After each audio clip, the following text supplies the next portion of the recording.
দর্শকদের শুভেচ্ছা দিয়ে শুরু করছি আজকে টিভিএস ইনসাইট, সাথে আছি আমি রিয়াদ হোসেন। দর্শক, বাংলাদেশের অর্থনীতি দীর্ঘদিন ধরেই এক ধরনের চাপের মধ্যে আছে। সম্প্রতি ছাত্রদের আন্দোলনের মুখে শেখ হাসিনা সরকারের পতনের পর নতুন করে দায়িত্ব নিয়েছে ডক্টর ইউনূসের নেতৃত্বাধীন নতুন সরকার, অন্তর্বর্তীকালীন সরকার। এই সরকারের জন্য এই অর্থনীতিটাকে পুনরুদ্ধার করা অথবা কী ধরনের চ্যালেঞ্জ আছে, এই বিষয়টি নিয়ে আজকে আমরা কথা বলব। এই বিষয়েই বিজনেস স্ট্যান্ডার্ডের প্রতিবেদনটি প্রকাশ হয়েছে। আমাদের সঙ্গে বিষয়ে আজকে কথা বলতে উপস্থিত রয়েছেন বিজনেস স্ট্যান্ডার্ডের ডেপুটি এডিটর জনাব সাজ্জাদুর রহমান। সাজ্জাদ ভাই, আপনাকে স্বাগত আমাদের স্টুডিওতে। ধন্যবাদ আপনাকে। আমাদের অর্থনীতি একটা লম্বা সময় ধরে এক ধরনের প্রেশারের মধ্যে আছে। নতুন করে আসলে এখন অর্থনীতির কি অবস্থা? আচ্ছা, ধন্যবাদ আপনাকে। দেখেন, আমরা তো অর্থনীতিটা যদি বলি যে কোভিড শুরুর পরের থেকে এক ধরনের চ্যালেঞ্জের মুখে, তো সেটা তারপরে রাশিয়া ইউক্রেন যুদ্ধের পরে সেটা আমরা জানি যে আমাদের exchange rate, foreign exchange reserve সবই হচ্ছে যে ডিক্লাইনিং ট্রেন্ডে, এবং সেটা এখনও কন্টিনিউ করছে। তো এখন যেটা ধরেন যে গত এক মাসের যদি আমরা বলি যে এই যে সরকার বিরোধী একটা মুভমেন্টের ফলে, সো এখানে কিন্তু শেখ হাসিনার সরকার প্রায় 16 বছরের মতো সরকার টানা 3 টার্ম তারা ফিল করেছে, এবং 4th টার্মের 7 মাসের মাথায় তারা পদত্যাগ করতে বাধ্য হয়েছে ছাত্র জনতার আন্দোলনের মুখে। তো দেখেন, তো এই আন্দোলনকে কেন্দ্র করে কিন্তু বাংলাদেশের অর্থনীতি যদি বলি যে এক ধরনের স্থবিরতাই কিন্তু তৈরি হয়েছিল। আপনি জানেন যে পোর্টে এক্সপোর্ট ইম্পোর্ট অ্যাক্টিভিটিস হচ্ছিল না, ডেলিভারি হচ্ছিল না, কাস্টমস কাজ করতে পারছিল না, ইন্টারনেট আপনার টোটালি শাটডাউন ছিল 5 দিন। সো পরেও দ্বিতীয় ধাপেও হয়েছে। সো এভাবে কিন্তু আপনার ধরেন যে তারপরে ব্যাংকিং অ্যাক্টিভিটিস ধরেন যে রেগুলার না, ব্যাংকও বন্ধ ছিল টানা 5 দিন। দেন কিন্তু আপনার লিমিটেড স্কেলে সেগুলো চালু। সো আপনার রেভিনিউ অথরিটিও ফুললি ফাংশনাল না, বাংলাদেশ ব্যাংক না। সো সব কিছুতে কিন্তু আসলে এই যে এক ধরনের কিন্তু আপনি ধরেন যে স্লো ডাউন ট্রেন্ড কিন্তু সব জায়গাতে আছে। এবং সেটা কিন্তু আমরা জানি যে ইন্টারিম গভর্নমেন্ট খুবই জাস্ট 3-4 দিন হলো তারা দায়িত্ব নিয়েছে। এখন অনেক ফর্মালিটিস জিনিসগুলো বোঝার ব্যাপার আছে। সো তারা অলরেডি এগুলো নিয়ে আলোচনা করছে। এবং এই যে কালকে যেমন finance adviser doctor Salahuddin Ahmed, আপনি জানেন, উনি কিন্তু বলেছেন যে ল অ্যান্ড অর্ডার এই ল অ্যান্ড অর্ডারটা পরিস্থিতিটা ঠিক করা একটা মেজর কাজ, কিন্তু একই সাথে কিন্তু ইনফ্লেশন, মূল্যস্ফীতি, জানেন যে গত 2-3 বছর মানুষ অনেক কষ্ট আছে মূল্যবৃদ্ধির কারণে। ব্যাংকিং সেক্টরের যে আপনার এটার ডিক্লাইন করা, এখানে সুশাসনের অভাব, আপনার ব্যাড লোন বেড়ে যাওয়া, সো সব কিছু মিলিয়ে কিন্তু ব্যাংকিং সেক্টরও আসলে বড় ধরনের কাজ করতে হবে। সো সালাউদ্দিন আহমেদ যেগুলো এই inflation, banking sector plus overall macro ইকোনমিতে আসলে অনেক রকমের চ্যালেঞ্জ আছে এবং কাজ করার আছেন। এবং উনি সেটাই বলেছেন যে we can not let the economy down, যে আমরা ইকোনমিটারে তো ভাই স্থবির করে দিতে পারি না।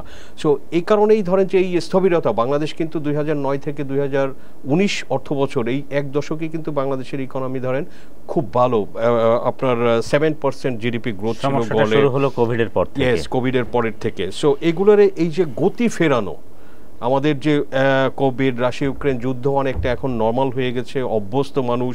সো এই যে আবার আমাদের যে আসলে বিশ্বের আগের গতি ফেরানো অর্থনীতিতে, সেটা আমি মনে করি যে এই সরকারের জন্য একটা বড় চ্যালেঞ্জ, এবং তাদের অনেক ক্ষেত্রে বেশ কিছু রিফর্ম করতে হবে। আমাদের আমাদের অর্থনীতির একটা বড় অংশ জুড়ে রপ্তানির একটা বড় অবদান আছে।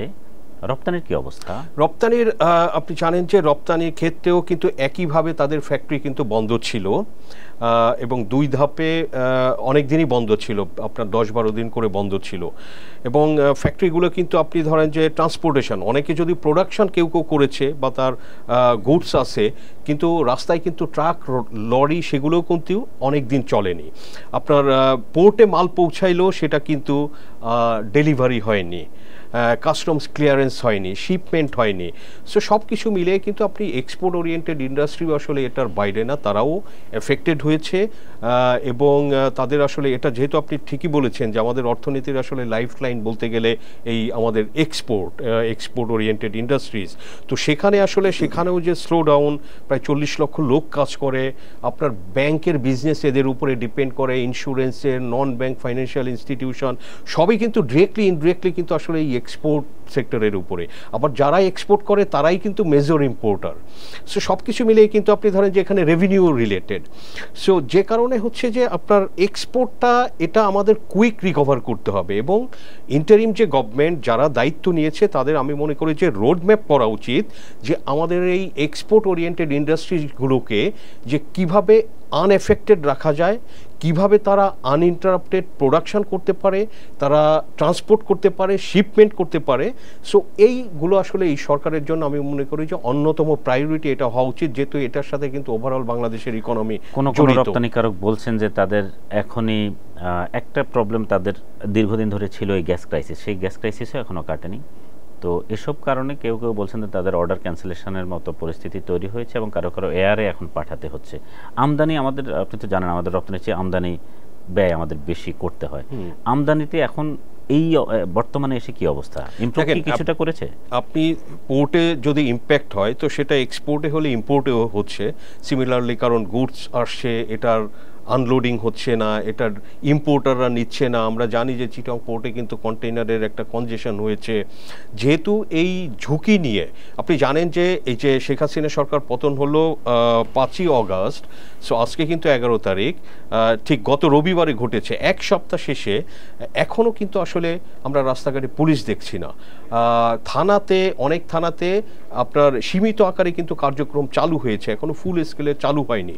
আপনি ধরেন যে আমরা জানি যে ইভেন হাইওয়েতেও কিন্তু আপনার হাইওয়ে পুলিশ আছে, তাদের ফাংশন দরকার। আদারওয়াইজ আমরা দেখেছি যে ঢাকা চিটাগং হাইওয়েতে কিন্তু আপনার এই যে অনেক যে গুডস ভর্তি যে ট্রাকগুলো, এগুলো কিন্তু চুরি হয়, ইভেন পুরো ট্রাক ধরেও ছিনতাই হয়ে যায়। সো এগুলো কিন্তু সেফটি অ্যান্ড সিকিউরিটির কারণে অনেক ইম্পোর্টার কিন্তু চিটাগং পোর্ট থেকে সে মালটা কিন্তু আনেনি। তো এটার ইম্প্যাক্ট দেখেন আপনি ফ্যাক্টরিতে প্রোডাকশনে হবে, বিকজ র ম্যাটেরিয়াল, ইন্টারমিডিয়েট গুডস এগুলো আছে। সব থেকে বড় কনসার্ন হচ্ছে বাংলাদেশ কিন্তু ফুড কমোডিটির ইম্পোর্ট করতে হয় আমাদের। যদি রাইস বাদ দেই, এছাড়া ধরেন যে অলমোস্ট এভরি ফুড কমোডিটি, সেটা আপনি আটা বলেন, ডাল বলেন, তেল বলেন, চিনি বলেন, স্পাইসেস, এভরিথিং কিন্তু ইম্পোর্ট করতে হয়।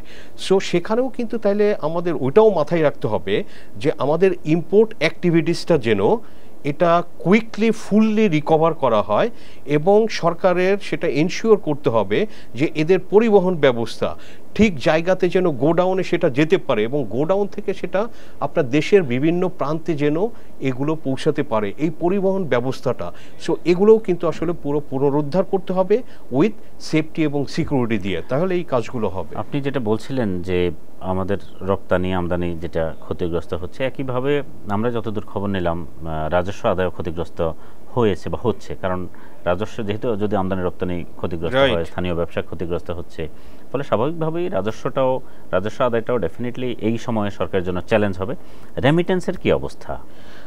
রেমিটেন্স দেখেন আপনার, আমরা তো দেখেছি যে যখন এই যে ছাত্র জনতার যে সরকার বিরোধী মুভমেন্ট, তো সেটা কিন্তু এক সময় আমরা দেখেছি যে বিভিন্ন পেশা শ্রেণীর লোকজন কিন্তু এর সঙ্গে আপনার প্রত্যক্ষ এবং পরোক্ষভাবে জড়িত ছিল। আমরা দেখেছি যে আমাদের যে বাংলাদেশি ভাইরা পৃথিবীর বিভিন্ন দেশে থাকেন, সো তারাও কিন্তু এই আন্দোলনে তাদের পজিশন থেকে তারা যোগ দিয়েছিল, এবং এই ছাত্র জনতার মুভমেন্টে তারা বিভিন্নভাবে সহায়তা করেছে। একটা ক্যাম্পেইন চালু হয়েছিল যে কোনো রেমিটেন্স না পাঠানোর জন্য, এবং সেটা কিন্তু খুব সিরিয়াসলি আপনার 1-2 সপ্তাহ এটা খুব কাজ করেছিল। অনেকে কিন্তু রেমিটেন্সটা ওই সময়ে যেটা খুবই জরুরি, তার বাড়িতে খাওয়া দাওয়ার জন্য যেটা দরকার, এটা ছাড়া কিন্তু অনেকেই আমরা দেখেছি যে ব্যাংকিং চ্যানেলের মাধ্যমে রেমিটেন্স আসাটা অনেক কমে গিয়েছিল। সো সেখানেও আসলে এগুলোরও ট্রাস্টটা রিকভার করা, এখন অনেকটা আমরা ব্যাংকের সাথে কথা বলেছি, ইনফ্যাক্ট গত সপ্তাহে কথা বলেছি সরকার ফরমেশনের পরের দিনে।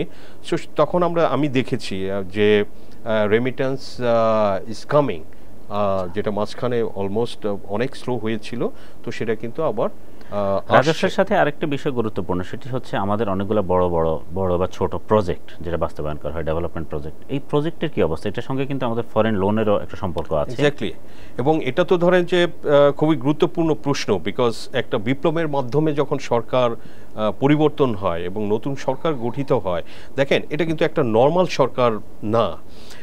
তো তাদের কিন্তু আসলে যেমন অনেক চ্যালেঞ্জ আছে, তাদের বিভিন্ন কারণে ধরেন যে অনেক হয়তো তারা পাওয়ার এক্সারসাইজও করতে পারবে।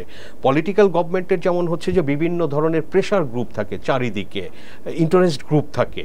সো এই বিপ্লবী সরকার, এদের কিন্তু ওই রকম ইন্টারেস্ট গ্রুপ নাই। তারা একটা আন্দোলনের মাধ্যমে এই সফলতা পেয়েছে। সো তারা চ্যালেঞ্জ নিয়েছে যে তাদের এই কাজগুলো করতে হবে।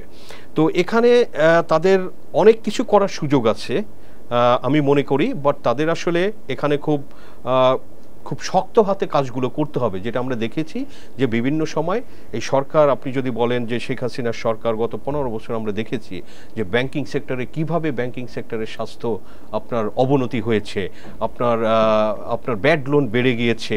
আমরা দেখেছি যে লোনের নামে এক ধরনের অনেক ক্ষেত্রে লুটপাট হয়েছে। সো এগুলো কিন্তু আমরা দেখেছি যে অনেক সময় মানে পলিটিক্যাল যারা টপ লেভেলে তারা এটা জেনেও হয়তো জানতো না, বা অনেকে প্রপারলি খবরটাও জানতো না, জানার চেষ্টা করতো কিনা সেটা নিয়েও ডাউট আছে। বাট এইসব নিয়ে কিন্তু এই সরকারের জন্য আসলে খুব বড় চ্যালেঞ্জ এইসব কাজ এবং কনফিডেন্স বিল্ডিং। আমরা আমাদের আলোচনার শেষ প্রান্তে চলে এসেছি। আপনি আমাদেরকে একটু ধারণা দেবেন সরকারের আসলে এই মুহূর্তে অগ্রাধিকার কি হওয়া উচিত ওভারঅল ইকোনমির জন্য? রাইট, আপনি যদি আমাদের এই আলোচনা থেকে দেখেন যে, তো সেখান থেকে আমরা যদি জিস্ট কয়েকটা পয়েন্ট বলি যে অগ্রাধিকার কি হতে পারে, যেটা গতকাল আপনার অর্থ এবং পরিকল্পনা উপদেষ্টাও কিছুটা বলেছেন, ইঙ্গিত দিয়েছেন। যেমন ধরেন যে মূল্যস্ফীতি কিন্তু মানুষকে 2 বছরের উপর বাংলাদেশের মানুষ, সাধারণ মানুষকে, গরিব নিম্ন আয়ের মানুষকে কিন্তু প্রচণ্ডভাবে তাদের এফেক্ট করেছে, তাদের ক্রয় ক্ষমতা কমিয়ে দিয়েছে। অনেকে কিন্তু পুষ্টি গ্রহণ সেটা কিন্তু তারা কম্প্রোমাইজ করতে বাধ্য হয়েছে। সো এই ধরনের সিচুয়েশন যেহেতু তাদের আমরা দেখছি গত 2 বছরের যদি আমরা দেখি, আপনি যদি দেখেন যে wage growth and inflation rate, so inflation rate is much higher than আপনার ওয়েজ গ্রোথ রেট। সো তার মানে লোকজন এমনিতেই নেগেটিভে আছে, তারপরে আবার জিনিসপত্রের এইভাবে আপনার লাগামহীন মূল্য বৃদ্ধি। সো এটা আমি বলবো যে এদের জন্য মেজর চ্যালেঞ্জ নাম্বার 1 যদি আমি বলি। নাম্বার 2 হচ্ছে ব্যাংকিং সেক্টরে সংস্কার করা, ব্যাংকিং সেক্টরের উপরে মানুষের আস্থা ফিরিয়ে আনা। বিকজ ব্যাংকিং সেক্টরটা কেন গুরুত্বপূর্ণ, ধরেন যে সব দেশের মতো কিন্তু আমাদের ব্যাংকিং সেক্টর না। আমাদের দেশে যে কেউ একটা ইন্ডাস্ট্রি করবে, যে কেউ একটা বাড়ি কিনবে, যে কেউ একটা জমি কিনবে, একটা ডিপার্টমেন্টাল স্টোর করবে, একটা গাড়ি কিনবে, সবাই কিন্তু ব্যাংক লোন নেয়। সো পৃথিবীর অন্য দেশে ধরেন যে অনেক অল্টারনেটিভ থাকে ইন্ডাস্ট্রি করার জন্য, আপনি লং টার্মের ফাইন্যান্সিং আছে, কিন্তু আমাদের এখানে ব্যাংক হচ্ছে 3 মাসের ডিপোজিট, এরা কিন্তু 10-20 বছরের জন্য লোনে দিয়ে দেয়। সো এগুলো কিন্তু আপনার মিসম্যাচ হয়ে যায়। সো ব্যাংকিং সেক্টরে এসবের কারণে আপনার এই খেলাপি ঋণের পরিমাণ বেড়ে যায়। তো এই ব্যাংকিং সেক্টরও আমি মনে করি যে বর্তমান সরকারের জন্য এটা অন্যতম প্রধান চ্যালেঞ্জ এবং কাজ, এবং আমি মনে করি যে তাদের ক্যাপাসিটি আছে এবং সে ম্যান্ডেট আছে, মানুষের সমর্থন আছে যে ব্যাংকিং সেক্টরে যেটা ঘটেছে সেটা আর ঘটতে দেওয়া যাবে না। এবং আরও ধরেন যে যেটা হচ্ছে যে এই যে ইন্ডাস্ট্রিজ, এই এক্সপোর্ট বা আমাদের লোকাল যে আপনার চাহিদার উপরে যে ইন্ডাস্ট্রিজগুলো, তো সেগুলোতেও যেন আসলে প্রোডাকশনগুলো আপনার আনইন্টারাপ্টেড থাকে, ইম্পোর্ট যেন ঠিকভাবে হয় র ম্যাটেরিয়ালসের, তো সেগুলো যেন আসলে এভাবে আপনার ঠিক থাকে।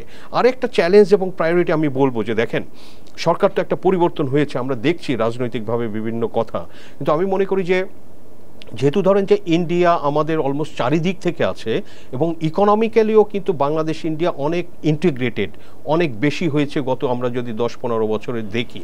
তো এখানে কিন্তু আমরা প্রচুর, ইন্ডিয়া আমাদের সেকেন্ড লার্জেস্ট আপনার আমদানির উৎস ইন্ডিয়া থেকে আমরা ফুড কমোডিটি থেকে শুরু করে মেশিনারি, ইন্ডাস্ট্রিয়াল, র ম্যাটেরিয়াল সব কিছু ইন্ডিয়া থেকে ইম্পোর্ট করি। প্লাস হচ্ছে কিন্তু নিত্য প্রয়োজনীয় খাদ্যদ্রব্য, পেঁয়াজ মরিচের মতো জিনিসপত্র ইন্ডিয়া থেকে আমরা কিন্তু ইম্পোর্ট করি। সো এখানে ধরেন যে আমি মনে করি যে এটাও একটা বড় কাজ হবে যে ইন্ডিয়ার সাথে রিলেশনশিপ বোথ ইন্ডিয়া এবং বাংলাদেশের, এগুলো আলোচনা করে অনেকগুলো কিন্তু কানেক্টিভিটি ইস্যুজ আছে। নেগোসিয়েশনের সেপা নিয়ে কেবল নেগোসিয়েশন শুরু হয়েছিল, যাতে আমাদের দ্বিপাক্ষিক বাণিজ্য, এটা ধরেন যে কেন আমি বলছি যে এটা চায়না বলছি না, কেন ইন্ডিয়া কেন বলছি, বিকজ অফ চায়না ধরেন যে একটু দূরে বা আমেরিকা দূরে, ইন্ডিয়া আমাদের ক্লোজেস্ট প্রতিবেশী, এবং এই যে আপনার এমার্জেন্সি পেঁয়াজ এটা চায়না থেকে আনতে আনতে অনেক সময় লাগবে, বা অন্য দেশ থেকে, ইজিপ্ট থেকে। তো ইন্ডিয়া থেকে কিন্তু এটা কয়েকদিনের নোটিশে চলে আসতে পারে। তো অনেক সময় ধরেন যে, তো আমি মনে করি যে এখানে সাডেন এই যে চেঞ্জেসের ফলে এটা কিন্তু এক ধরনের, আমরা দেখছি অলরেডি পত্রপত্রিকায় খবরে দেখছি, কিন্তু এক ধরনের কনফিডেন্সের আপনার আস্থার অভাব, এরকম কিছু এটা না হয়। যে কোনো পার্টি ক্ষমতায় থাকতে পারে, সরকার থাকতে পারে, বাট আমি মনে করি যে অর্থনৈতিক যে অ্যাক্টিভিটি, দুই দেশের মধ্যে যে বাণিজ্যিক এবং অন্যান্য অংশীদারিত্বমূলক যে কাম, তো সেগুলো যেন আসলে ঠিকভাবে থাকে। আমি আশা করি যে এই জিনিসগুলো হবে অন্যতম প্রধান কাজ। আপনাকে ধন্যবাদ আপনাকে যুক্ত হওয়ার জন্য। প্রিয় দর্শক, আমাদের আলোচনা যদি ভালো লাগে তাহলে লাইক, কমেন্ট, শেয়ার করবেন। টিবিএস এর সঙ্গে থাকুন। আপনাদের ধন্যবাদ।